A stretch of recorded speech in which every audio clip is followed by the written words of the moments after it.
For all of this knowledge, the role of the I thought is important. Right?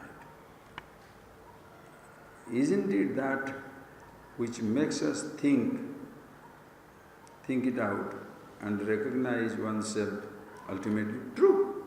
That's right. Ultimately, because if the I thought is not there, who is going to question? That is why a child is not capable of questioning. Are you getting that? This very simple question, you Tattvabodha classes, are you getting? Very simple beginning.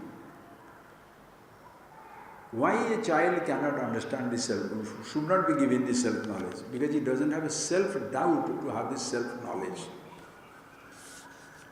A self-doubt is needed for you to get the self-knowledge. You don't have a self-doubt. That is even 20, 50, 60-year-old people also you can't teach them because they don't have a self-doubt. They have no sense of self. Very ordinary. Why people are allowed to go into devotion? Many religions, they always insist, go to God. Meaning, don't have a sense of self to feel challenged or to challenge. Devotion is a language, devotion is a line, devotion is a language which completely smothers the individuality. Supposed to smother the individuality. In love, you are supposed to be smothered. How can you love me and question me? Have you not heard that nonsense? How can you love me and question me? How come you love him and question him? If you say, how can you love me and question me? Then why are you questioning that he is questioning you? Love is questioning.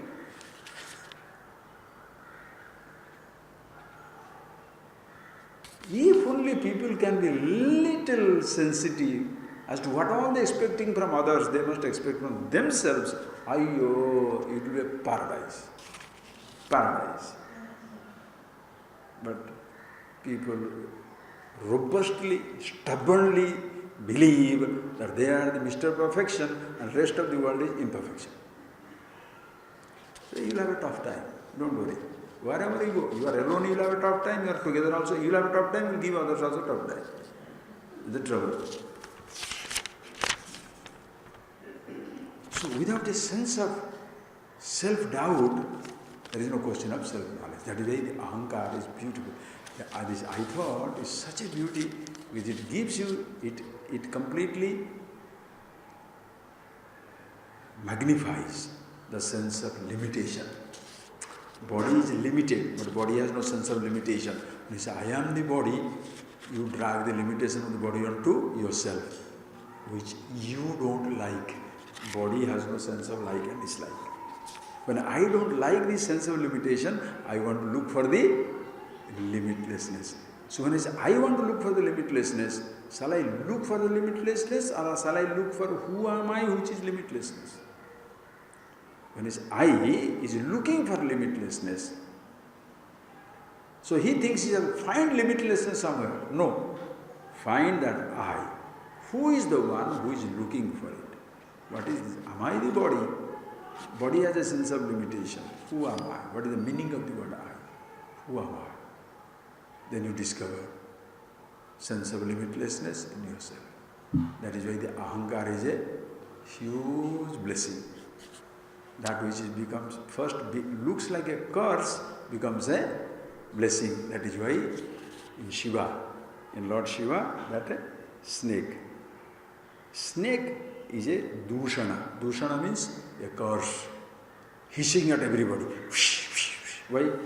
When snake is alone, isolated, feels isolated, it will hiss at everybody. Now when it is part of Shiva himself, when the snake is a part of the Shiva himself is a bhushana. When you say the word I, it is no more the isolated individual, but part of the totality. It becomes a bhushana, an ornament, an adoration, adornment. So the same ahankar, which appears to be a curse, same ahankar becomes a bhushana. Like a bull by itself is rowdy, lustful, rascal. Shiva's bull. Why that is in our tradition, every god has got a wild animal. The ahankar is standing for the wilder side of life. Anybody, a rat. Ganpati has a rat. Mouse, no? You know that old joke. Ganesha cannot computer, he can't play with computer because mouse ran away. The mouse is not there, so how can he deal with it? Anyway, Ganesha has a rat. The rat is continually.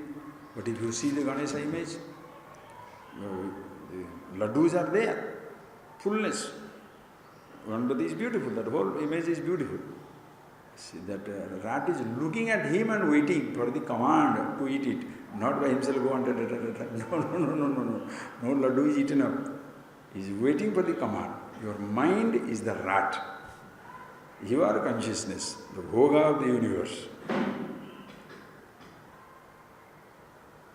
Who can enjoy? Only rat can enjoy. Ganpati needs food. He has got everything in his udara, Vishwodara, to have the whole universe within you. How big stomach you should have? That is why Ganpati, big stomach, not obese. Big stomach, with the whole universe within him. Truptam, fullness. Therefore, bodakam, bodate, bodaniham, the laddu in his hand, fullness. So he doesn't need it. Who will eat? Only rat will eat. Only mind will enjoy. Are you getting that point? Your body doesn't enjoy anything. Universe doesn't enjoy anything. Consciousness doesn't enjoy anything. Only the ahankar, no. But the ahankar must be a controlled fellow. Not as he wants to eat. Nothing to eat. The person who is not conscious, whatever the ahankar says, he believes that he is doing it. I am a wise man, therefore I can do what I want to do. So I can be angry because I am consciously angry. That is the nonsense the ahankar succumbs to. That is where you have to be extremely conscious, being yourself all the time. First, listen to yourself. Meditation. Before you point out a finger somewhere, blame somebody somewhere. Yeah. If you are a really wonderful person, you shall see blessing in every misfortune. As they say, the person who builds a home with the stones thrown by others is a wise man. People throw stones at him, but he builds a home along with it.